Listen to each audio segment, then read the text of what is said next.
बिस्मिल्लाहिर्रहमानिर्रहीम, अस्सलाम वालेकुम। मेरा नाम डॉक्टर अहमद एजाज़ है और इस वक्त जो है वो मैं एक बहुत ही नेचुरल माहौल में आपसे जो है वो बात कर रहा हूँ। कुछ लोग ऐसे होते हैं कि जिनकी बॉडी के ऊपर जो है वो एडिमा हो जाता है और उनकी जो यूरिन जो है उसकी जो है उनके जिस्म से जो है वो निकलना कम हो जाता है और उसकी जो किडनीज़ हैं वो यूरिन को जो है वो प्रोड्यूस कम करना स्टार्ट कर देते हैं। मैं आपको होम्योपैथी की एक ऐसी ज़बरदस्त मेडिसिन आपके सामने शेयर करता हूँ कि जो बहुत ज़बरदस्त जो है वो ड्यूरेटिक है, यानी वो पेशाब आवर है और ये उसका नाम जो है वो भी स्क्रीन पे आ रहा होगा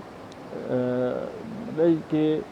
लोवेरिया डेरीफोरा मदर टिंचर में आप इसको जो है उसके चंद ड्रॉप जो है वो सुबह दोपहर शाम इस्तेमाल करेंगे तो आप की ये जो इंडिकेशंस हैं वो आस्ता आस्ता जो है वो बेहतरी की तरफ स्टार्ट हो जाएंगी और आप इन मेडिसिन को ना किसी और मेडिसिन के साथ जो है वो एज अ कम्पैक्ट जो है करके भी इस्तेमाल कर सकते हैं और उसकी वजह से ये है कि जो पेशेंट है उसकी जो लाइफ है उसके अंदर जो है वो बहुत ज़्यादा बेहतरी आएगी और कोई भी दवा जो है वो किसी भी डॉक्टर के मशवरे के बगैर हरगिज़ इस्तेमाल ना करें।